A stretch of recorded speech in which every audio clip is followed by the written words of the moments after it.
You're listening to the Life Coaching Secrets Podcast, episode number 47.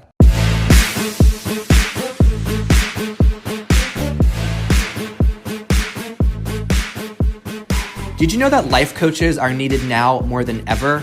I'm Frank Macri, founder of Thriving Coach Academy. I've trained over 1,000 coaches and helped them launch their own successful coaching businesses. If you want to make an incredible income and impact as a coach and have a lot of fun doing it, I'll show you exactly how to get it done. This is Life Coaching Secrets. What's up, coaches? In this episode, I'm going to talk about how to turn off the switch, meaning how to switch off from being in coach mode.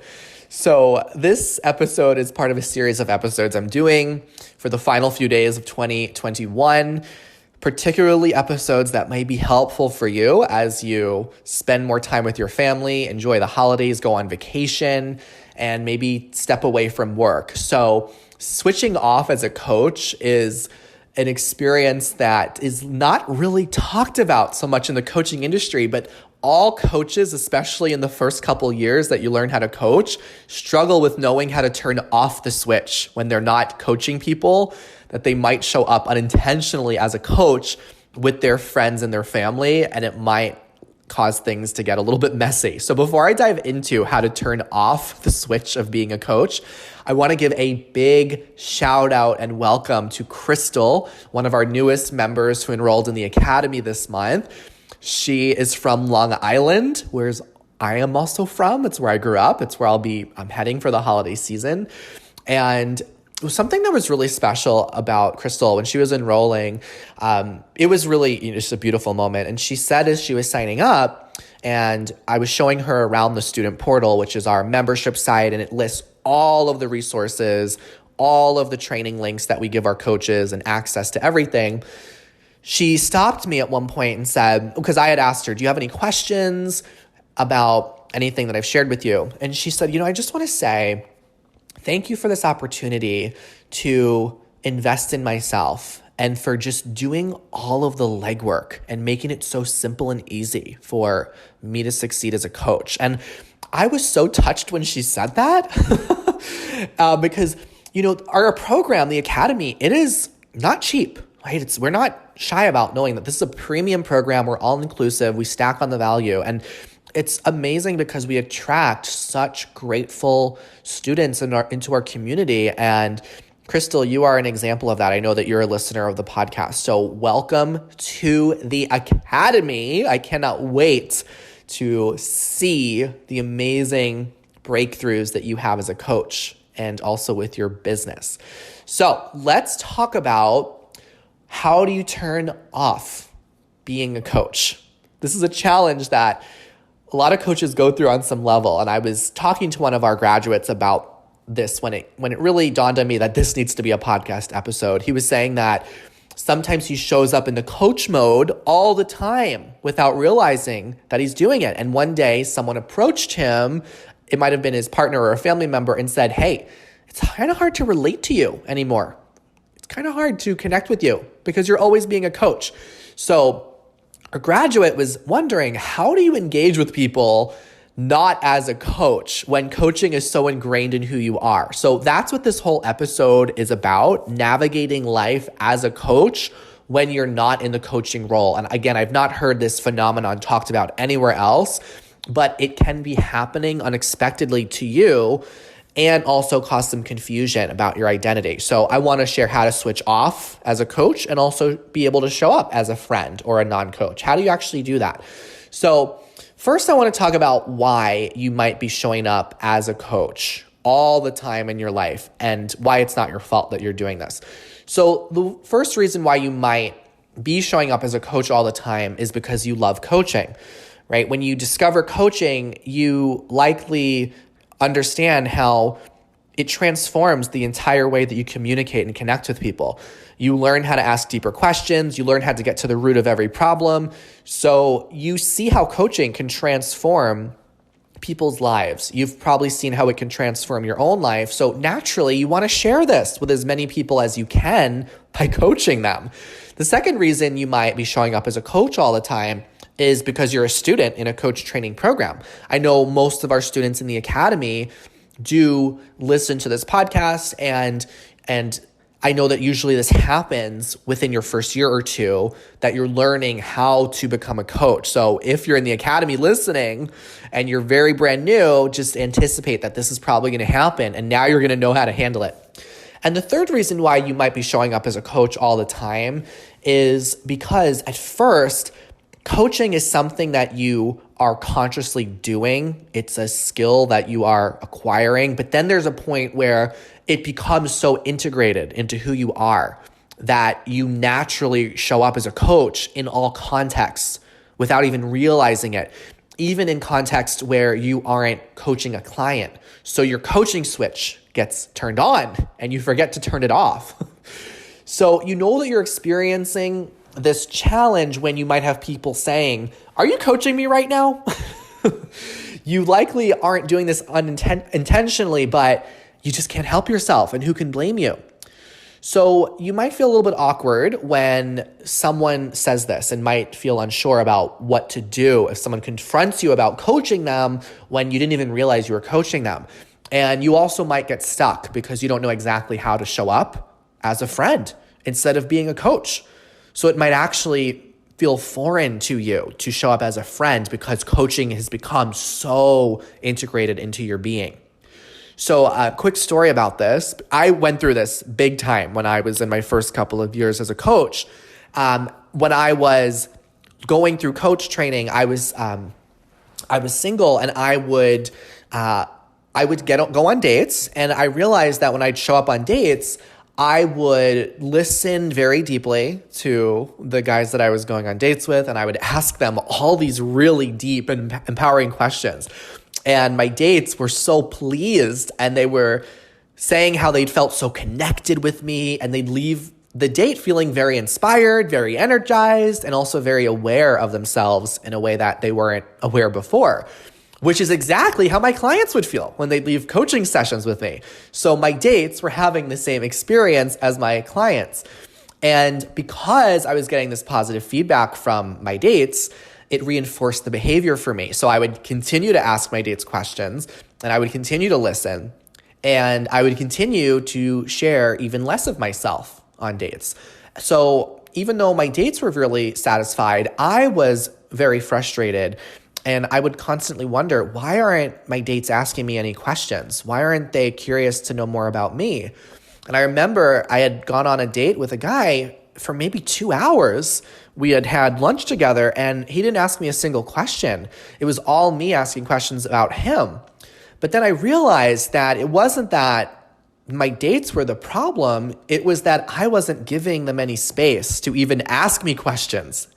And also, I didn't share anything about myself. And that's how I was in my coaching sessions, because I would focus as a coach. What you do is you focus on your client. You don't focus on yourself. You don't make the session about you. You make the session about your client. So I had to train myself. I'd actually train myself on how to turn off the coaching switch in my brain and just show up as a friend or just show up as a date. I had to consciously stop myself from probing deeper and deeper and deeper. And it was uncomfortable to learn how to turn off the coaching switch. So right now in my life, I am single again and I'm dating again. And I realize now I've come such a long way in being able to switch between showing up as a coach, showing up as a date, and also as a friend. So when I date now, I ask some questions, and then I purposefully stop myself. So that way either my date can ask me questions, or I just will insert my own thoughts and stories and opinions. And this was a hard transition to get into at first, because I had to start giving myself permission to share even without being prompted to share. And when I was learning how to coach years ago, my world was all coaching conversations. That became normal for me. Most of the conversations I was a part of was a conversation where I was the coach coaching a client, or I was the client being coached. So that was my world for a while.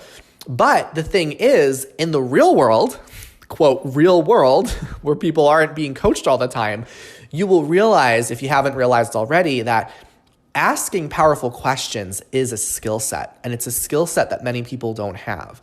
And you'll also realize that deep and active listening is also a skill set, and it's a skill set that many people don't have. And there's no judgment. There's no judgment to people that aren't powerful listeners. It's just because they haven't learned how to do it. So one of the reasons that our coaches trained through the academy get paid so well is because they are taught how to listen at a deep level. And it's so rare to find a human who can truly listen to you at that deep level without having judgment. So I would keep on my coaching switch all the time. And sometimes when I was dating, my dates would like it. My friends and family would also like it. But other times they didn't respond so well.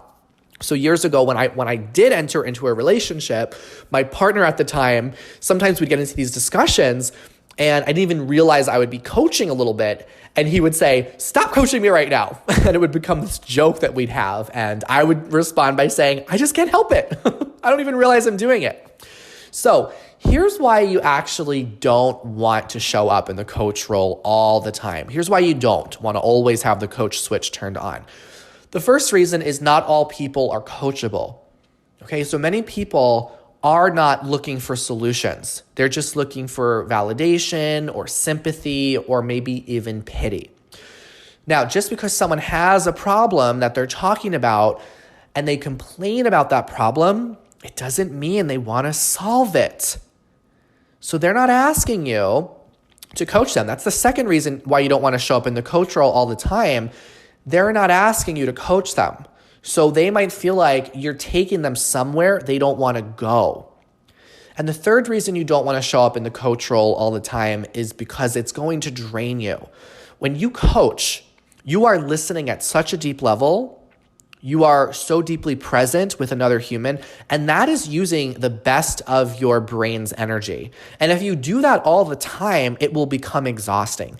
Now, to be clear, coaching is not exhausting when you're doing it with your clients who opted in to get coaching. In those cases, it's actually inspiring and it's exciting and it's fun. But when you're coaching people who never asked to be coached, you will feel like you're carrying the weight of the world on your shoulders. You will feel like it's your obligation to solve all the challenges in the world. Or you might feel like you're dragging someone along who doesn't want to go where you're trying to take them. So you want to preserve the best of your energy for your actual clients, the people who opted in to receive coaching. So that way you can really show up powerfully as a coach. And if you do keep your coaching switch on all the time, it might diminish your impact with your actual clients because you are going to be more drained from always showing up as a coach. So how do you actually turn off the coaching switch? What do you say? What do you do? First, I want to share how to show up with friends, family, and significant others. And then I'm going to show you how to show up with strangers and acquaintances when they do bring up challenges. So first, how do you handle friends, family, and significant others? First of all, imagine this. You have a friend or a family member that mentions they're going through something stressful. Okay? So, for example, let's say that your friend just tells you that they ended a relationship that they were in with their last partner for 10 years and they just ended it. You can simply respond rather than going into coach mode and want to ask them questions about, well, what is it that you want in a relationship? Or, what kind of impact is this? Like just going into all the depth of what's happening. You can simply respond with, wow, that sounds tough. And just leave it at that. You can say, I'm really sorry this is stressing you out. Period. That's it. You can also offer encouragement by saying, you know what? You're strong and I know you're going to figure this out. Now, if it's someone that you're close with, even just giving them a hug and saying, hey, I want you to know I love you and I'm here for you. I care about you. That can mean so much to someone. And that's not you being a coach. That's just you being a loving friend. You can also say, I'm hearing that you're stressed. So as your friend, how can I support you? This is a good question to ask. So that way you don't have to guess really what your friend's wanting in that moment that they're sharing their struggle. Let your friend tell you what they most desire in that moment from their relationship with you. And you're also allowed to set boundaries and remove yourself from certain conversations. I made an episode called Advanced Boundaries. So listen to that episode if you haven't already, where I talk about how to really set boundaries on a deeper level. The thing is, just because you are a coach or just because you're getting trained to become a coach, that does not mean that you are obligated to be the listening ear for your friends' problems all of the time. I want to repeat that once more. Just because you are a coach doesn't mean you are obligated to be the listening ear for your friends' problems all the time, for your loved ones' problems all the time, for your family's problems all the time. You don't suddenly need to take on that burden. Okay? So you can also tell a friend, family member, or significant other, if they're sharing a challenge with you, you can say, listen, I've noticed that this is really bugging you. Have you considered talking to someone about this? So plant the seed for them to get some real professional help, right? They can likely benefit from having a coach, but they might not realize that that option is even available to them. So for example, just a few weeks ago, I had a friend of mine who said that she was struggling with figuring out what kind of career she wants to have. She's been career hopping a bit over the years. And I could have coached her. I love doing career coaching. I could have totally kept the coaching switch on and coached her around. Like, well, what are her values in work? And what would the ideal career look like to her? And ask her all these powerful questions. But instead, I kept my coaching switch off and I said, yeah, navigating career transition is pretty wild. Did you know that there are career transition coaches who specialize in this? And she had no idea. So I asked her if she wanted me to connect her with some coaches, and she said yes. So I did. I referred some coaches over to her who she then got in touch with. I didn't try to coach her around her career challenges at all. Now, if you do have a friend, family member, or significant other, and they seem to have this expectation where because you're a coach and they know that you're going through coaching, they know that you're getting better at listening and asking questions, they might start to pour their problems onto you. It's important you set boundaries with some people who show up to you that way. So setting a boundary would sound like you saying, hey there, friend, loved one, significant other, family member. I can't help but notice that you've brought this up many times, and I really don't think I'm the best person to process this with you. So can we talk about something else? And just shift the conversation to a different topic. That is an example of setting a boundary. Now, of course, you need to know how to enforce the boundary and understand the way they might react to the boundary and put consequences in place. So again, listen to the episode on advanced boundaries if setting boundaries is something you struggle with. And the thing that I want you to tell yourself more than anything when it comes to keeping the coaching switch off is that when you hear other people bring up a challenge, tell yourself, this is not my problem to solve. This is not my problem to solve, right? If they are not your client, it's not your problem to work through. It's not your problem to solve. Because you're going to hear people with all their problems, and you're going to go, wow, I'm equipped with a skill set as a coach to address these challenges head on. But if you feel obligated to take on all the problems of the world, it's going to leave you depleted and empty. So there comes a discipline as a coach in being able to have the awareness of telling yourself, this is not my problem to solve. After you become a coach, you're going to hear all these people in the real world with their problems, right? You're going to think, oh, they can totally get coached on that. And the truth is they probably can, but let them come to that realization. Don't just decide that you're their coach and because you have a tool that can help them that you need to start helping them. So you might wonder, what if your friend, family, or significant other turn around and say, you know what? I kind of want you to coach me more around this. What if they want you to be their coach? I want to share my thoughts about this. So this is where things might get a little bit messy in the relationship dynamic. So what I want you to know is it is okay for you to be coach-like, but it's not okay to be their coach. Let me repeat that. It's okay for you to be coach-like, but it's not okay for you to be their coach. So what I mean by being coach-like is being affirming, being encouraging, and being present. That's all okay. But being their coach means that you're getting into a dynamic where they are taking on a client role. And this is messy because you already have a personal relationship with them. So there is tremendous conflict of interest. And you won't, no matter how hard you try, you won't be able to truly show up as a coach to them. And they won't be able to fully show up as a client because they primarily see you as their spouse, as their sibling, as their friend, as their cousin, whatever it is. So it's not going to be a pure and a clean coach-client container.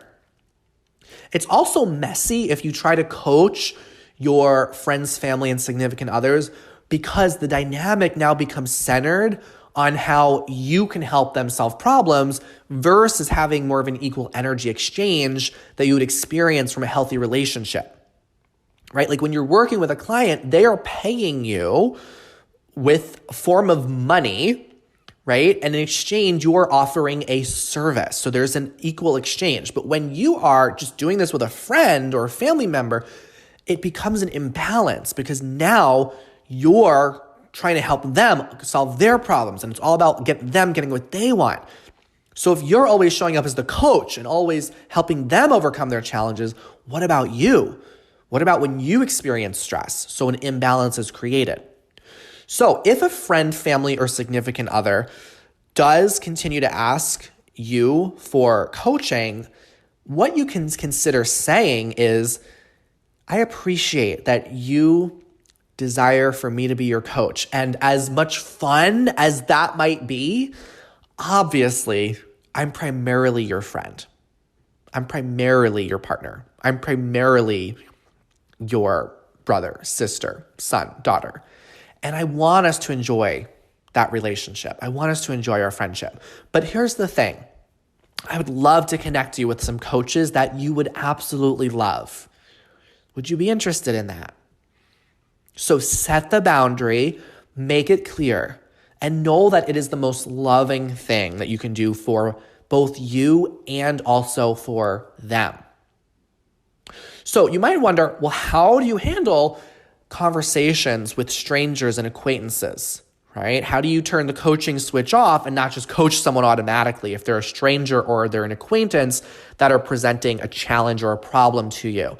Now, this is very different than the way you'd handle a conversation with a friend, family member, or significant other, because that person doesn't have a stranger and an acquaintance. They don't have much of a personal relationship with you already. So they may potentially become a client, but you still don't want to be coaching them right away unless they opt in to that experience. So for example, let's say that you're on an airplane and there's a person sitting next to you and you strike up conversation with them and they start sharing with you how stressed they are thinking about how, they are not happy in their career. They want to start their own business, but they've got lots of doubts and concerns around that, right? You might be tempted to really coach them through their fears and have them start visioning what their ideal business would look like.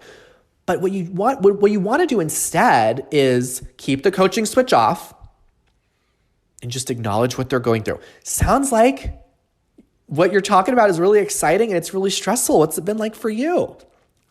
So they'll just describe their experience, and then you could follow up by saying, well, would you like some support with that? Would you like some support launching your business, transitioning out of your career? Would you be interested in getting some support with that? And if they say yes, that's when you can plant the seed for coaching by saying, well, as a coach, this is something I love helping people with. And they go, oh, really? I didn't know that. And then I think it's powerful to end by saying, may I make a recommendation or may I offer a suggestion? And they say yes. And you say, well, I would recommend that we have a consultation where I can give you a call and we'll really explore what it is you want and what's getting in your way. And if I sense that I could support you as your coach, I'll go over exactly how we can get started. How does that sound to you? So you let them opt into the experience. Let them opt into receiving the coaching and expressing the desire for it. Do not push them into it, right? And from that, you set up a consultation with them. You could book them in the calendar right away and then call them at the time of your consult. And there you've created a container where they know, okay, this is the start of a coach-client relationship. Now, this is when you can turn your coaching switch on. And inside the academy, of course, we give our students an entire template for how to have a consultation, the exact questions you want to ask to inspire your client to work with you and say yes, assuming that it's a good fit. We give you all of the templates so you know exactly how to powerfully navigate that conversation. So I want to end by saying this. I know that if you're a coach and you've struggled with turning off your switch, turning off the coach switch, that it can be a little bit startling, but I want you to trust that the integration will happen over time. Okay, you're probably going to mess this up many times at first. I messed up for a couple of years. I didn't know how to turn off the coaching switch. So be gentle with yourself when it happens. If someone does confront you and say, hey, are you coaching me right now? There's no need to defend yourself. There's no need for you to disagree with them or try to tell them how, no, I wasn't coaching you. Even if you weren't coaching them or not going nearly as deep as you would really go with a client, they still might feel like you're going deeper than perhaps they want to go. So you can just playfully respond by saying, oh my gosh, sometimes I just can't help myself. Thank you for calling that out. And then just resume back to being their friend, turn off your coaching switch, resume your connection with them as their loved one, significant other, family member, whatever it is. And if you realize that you're coaching someone, you realize your coaching switch is still on, you can also be playful about that too. You can say, hold up, I want to shift gears because I realize I'm coaching you a little bit and you didn't ask for that. So I don't really want to go deep into this, but what I do want you to know is I care about you. So you can turn the coaching switch off if you notice that you left it on. Now you're going to find over time when you practice this, it's going to start happening seamlessly. You're not even going to realize it. You're going to show up as a coach when you're coaching your clients. You're going to turn that switch off and be able to navigate between a coach, a friend, a loved one, and not at all feel like you ever need to jeopardize who you are, but really just have this beautiful integration. You will know exactly when to show up as a coach, when to show up as a friend, and when to show up as a family member. So that's what I got on how to turn off the coaching switch. Thanks for tuning into this episode. Happy holidays, everyone, and I'll see you in the next episode. Hey, would you like access to powerful coaching tools you can use on yourself and clients right away? For being a listener of the podcast, I'm giving you a VIP guest pass to get a sneak peek into my coach training program. Inside, you'll learn our coaches' secret tool they use to transform their clients' lives. And you'll also get a training on how to launch a coaching business. Just head over to www.thrivingcoachacademy.com/VIP to get started. I'll see you on the inside.